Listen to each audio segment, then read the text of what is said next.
Steve. How you doing, man? Good morning, David. A happy Monday to you, sir. How was your weekend? Good. Is that snow on the ground right behind you? It's February, man. It happens in New Jersey occasionally, even at the shore. Yeah.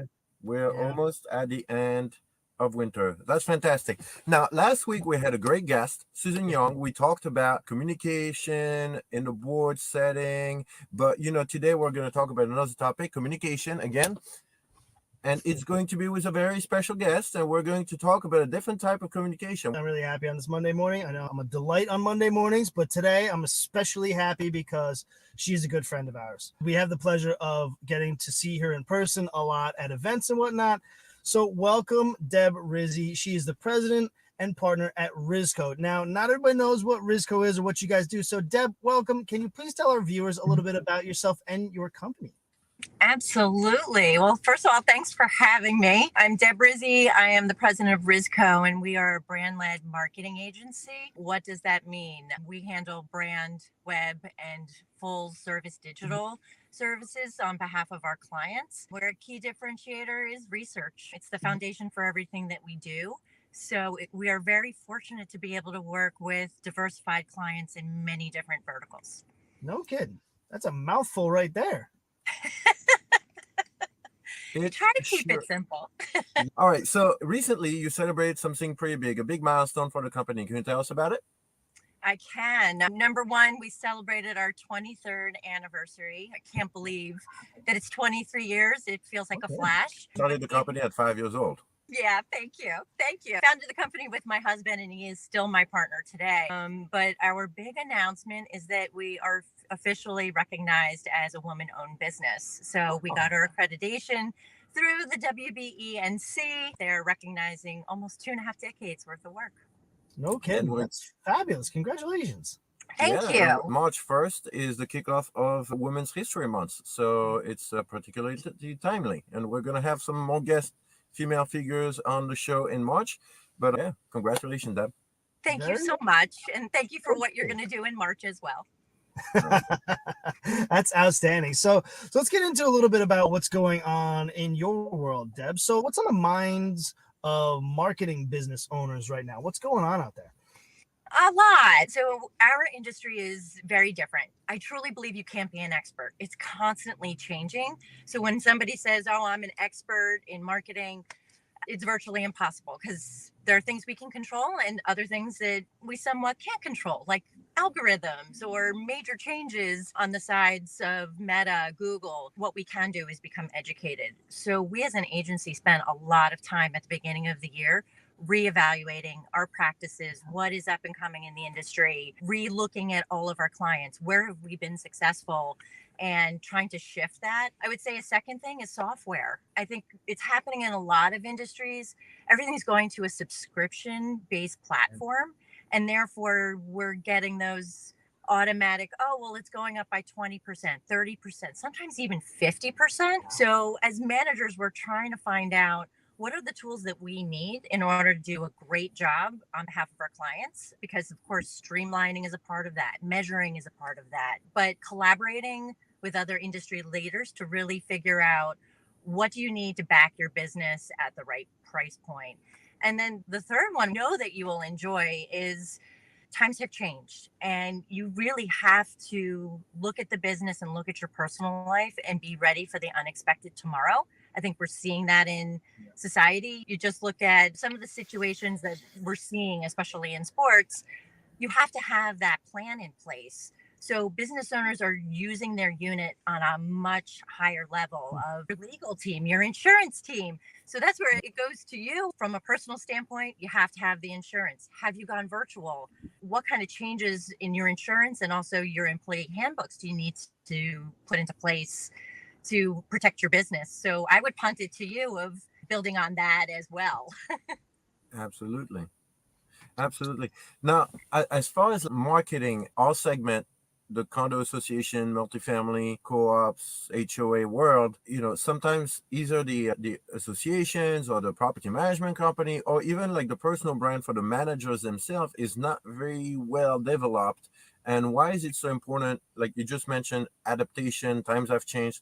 Why is it so important to really up the professionalism on that aspect? So, as far as upping their game, we talk about research a lot.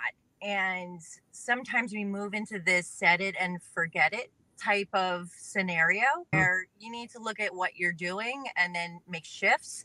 Associations as a whole play a huge role in business today. I mean, CAI connected the three of us. We're here True, today because of that true. association. A lot of times we will set up our membership and then not actually evaluate and put into place all the different tools and resources that they have. So you see that an association might do a social media post for you or an email blast, or you might have access to a list that could help you grow your business. Some associations now are doing joint advertising where you can have 10 brands go together and make one investment in a digital or print advertisement to be able to get their brands out there.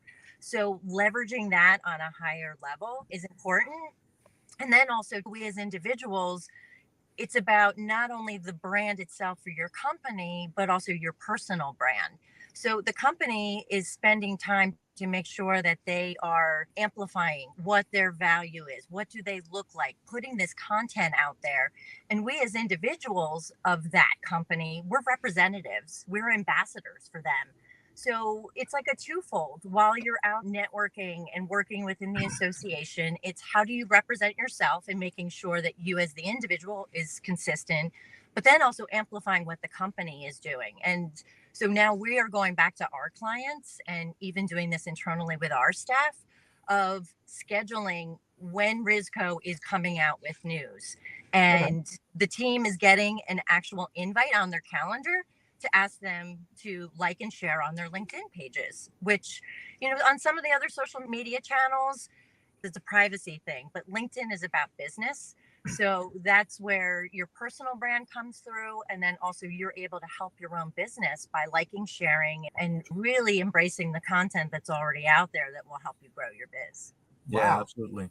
All right, so I just wanted to switch gears a little bit here. You had alluded to it earlier about even with insurance, how important it is to understand what it's about so that you can actually, be successful.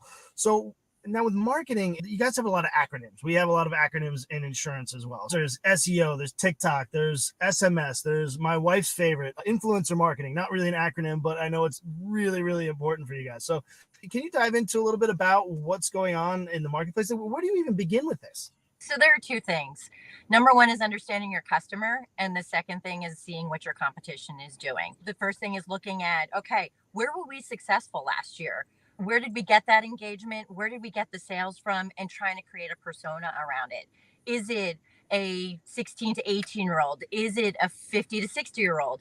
And then learning, where is it that they communicate? Where can you find those touch points? Because ideally, you need to create 7 to 8 touch points in order to convert a customer.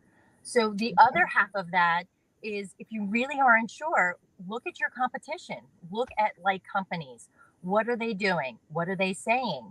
How do you say it differently? Look at the website, look at social media. Which channels are they engaging in? How much are they posting? What kind of content are they posting? Are their videos getting a lot of comments and engagement? And then don't forget that sometimes, depending upon that target market, that print and direct mail have come back because it's not being done as much. So if you're doing it effectively and it's reaching that individual on a high level, then it's worth the investment. The other thing is too is look at your spends and make sure that you're measuring. It's not about a set it and forget it. We hear it pretty often that people are pretty proud of that billboard that costs $100,000 a year. Great if you're able to measure that it's actually converting for you, but that 100,000 could be invested in many other areas to help grow your business. Absolutely. I like that idea. Don't set it and forget it. Now, if you were stuck on an island, Deb, you only can take one survival item. If you could only pick on social media channel to survive, which one would that be and why? Oh my gosh. I mean, there's so much out there. I don't know. First of all, Dave, you're looking very balmy today. So you're bringing me to the tropical islands Mommy? today. I honestly would say, and I Is think it? you're going to be surprised at this one, is I would take LinkedIn. Oh, LinkedIn is celebrating its 20th anniversary this year. I have never had my LinkedIn account hacked, which is always a good thing. It's stable. I think the latest number was like 810 million people are on it worldwide. And so, one of the things that I love is that 16-year-olds in business classes are learning that, okay, at 16, you create your profile. So, when you look at all the different channels and you see who's engaging on what, there's a consistency of expertise and also being able to hit your target market from 16 all the way up to 90, 100. That's where the professionals are. It's a Absolutely. robust tool in order to meet new people and grow your biz. Yeah. Okay. All right, LinkedIn, if you're listening, we love you. I know. I figured you would be surprised about that one. Yeah, no, and David, they definitely know who you are, David, because you fill up a lot of their day. So, Deb, I have a question about a lot of people think they have robust marketing campaigns. There's a lot of companies out there that think that we do a heck of a good job with this. Now, to that person who you encounter out there, and they say, well, we're good on that. Really, what could they be doing better? There are a few things. One of the things that we already touched on was like the set it and forget it, the measurement aspect. I can't tell you how many times we'll say, okay, well, what was the last time that you looked at Google Analytics?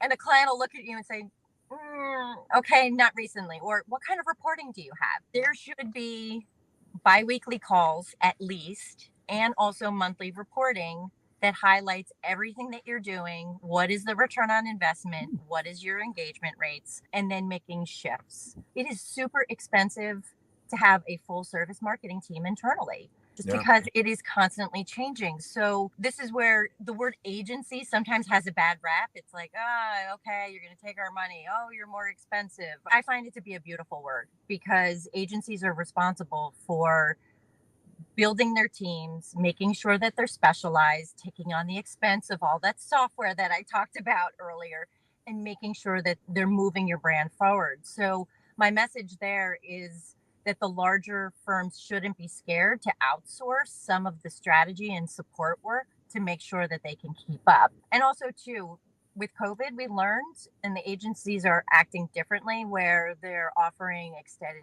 payment terms, or contracts can go month to month with a 30-day opt out. So it's not like in the past where you're looking at this huge number for a year and you're nervous about stepping in. The good agencies are nimble and they are willing to work with you so you can achieve your goals. Very nice. I didn't know that. Another question I have as we're wrapping up the episode, I'd like you to share with us, if you can, some things that nobody knows about Debra Rizzi. Well, some would know this from my feed, but I used to be a gymnast. And through my children, I rekindled my love for it. So I am a certified USA Gymnastics Level 10 gymnastics judge.